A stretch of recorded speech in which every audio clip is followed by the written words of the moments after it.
So welcome to the second series of High Street Histories, where the focus will be on the south side of Lowestoft, looking at some of the special buildings, houses and shops in the area.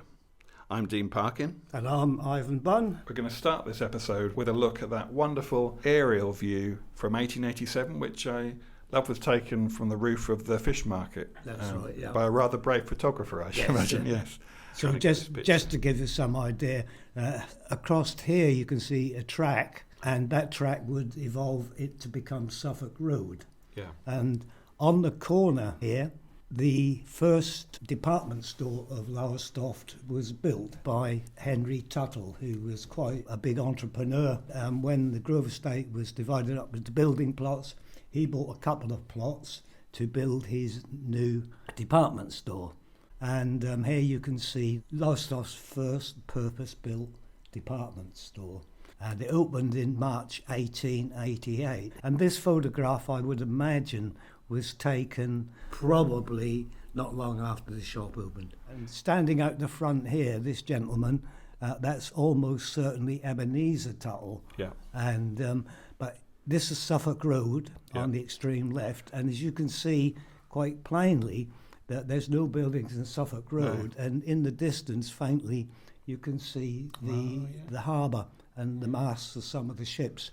And you can see to the south of Tuttles Emporium, there are no other buildings. There is actually a plot of land there waiting to be developed. I've never seen that picture before. It's an amazing photograph, isn't it? It's so, yeah. And the thing about it is that I had trouble working out where this was. 'Cause when I think of Tuttles, I think of Tuttles Corner, where the turret used to be. You come over the bridge and there's Tuttles. You see Tuttles. But of course, this is the other corner. Yes. Which was built first. And I never realised that's what they thought of as their main entrance. Yeah. This would have faced opposite Suffolk Hotel, wouldn't it? Exactly. So you'd come out of Suffolk Hotel, and that's... the first big store that anybody getting off the train would see would be Tuttle's Marsh Emporium. Yeah. And of course it wasn't long before Ebenezer Tuttle, the son of Henry Tuttle, expanded it. As we can see from this advert, that gap to the south has been filled in, and Ebenezer has extended his premises there, and this is probably from the 1890s. So and again, it's an indication of how economically the town is expanding and becoming quite a wealthy town. So what would I have bought from Tuttle's in those days? Drapery and furnishing stores. Yeah. What would a drapery be?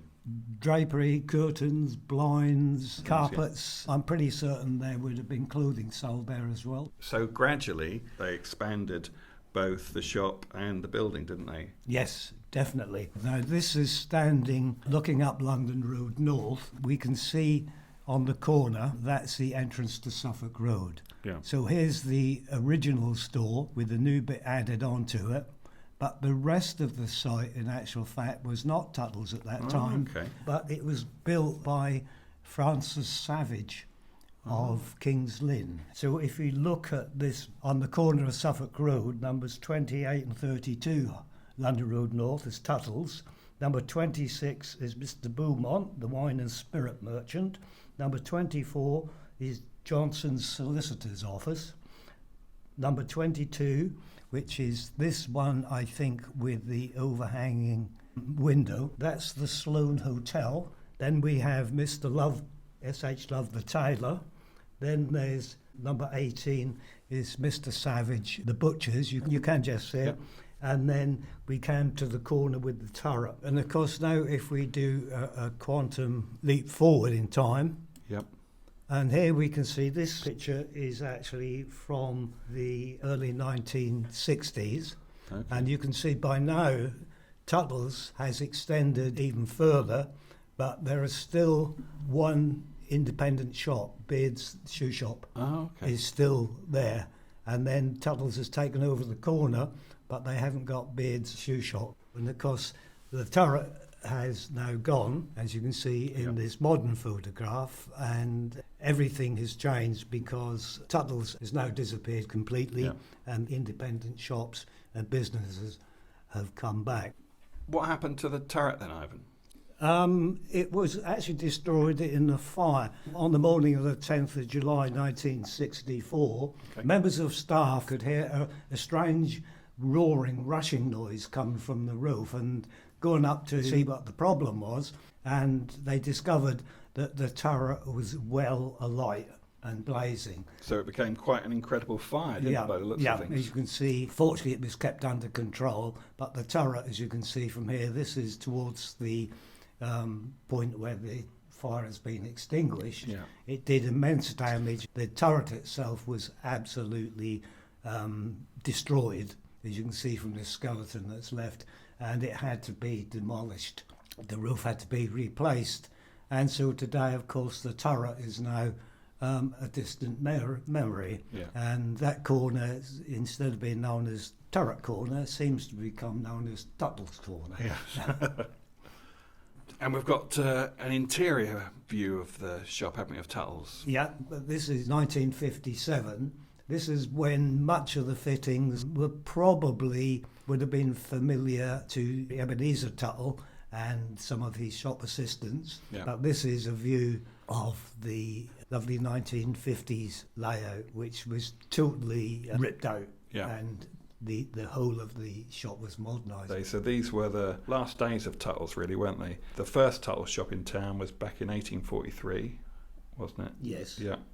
And then they moved into the new premises on the corner there in 1888. It was owned by the Tuttle family until 1960, so that's 117 years of the Tuttle shop in Lowestoft. Yeah, it ceased to be owned by the Tuttles family when it was sold to Debenhams. Yeah, they bought the business, kept the Tuttles name above the door, sold on to Brahms in 1972, and finally closed as Tuttles in 1981. Yeah. Became Bamber's department store for a few years after that. And it's moved on. Okay, so it has certainly moved on since the days of the Grove Estate. Let's time travel back to early 1880s, to the south side of the bridge, looking north. Yeah, and this is a very interesting view. In the foreground, of course, is the original 1830 swing bridge, and beyond that is the entrance to Commercial Road, and beyond that, instead of seeing any buildings, is that massive trees. And those are the trees. Over 600 mature trees were cut down when the Grove Estate was sold, and the streets were laid out there, and the buildings, including Tuttles, of course. And if we zoom in, you can see the building, that's the bank, or was the bank. And later became Walker Regis. Yeah, that's right. Beyond that, you can see this massive trees. If we just jump forward in time to the early 1900s, that's where Tuttles Corner and the Tower Corner would be. And in the foreground, you can see the bank, that's now Taylor Properties. We're looking up London Road North, and there on Turret Corner. That's where it became the site of one of Lowestoft's most famous shops for over 90 years. It certainly did.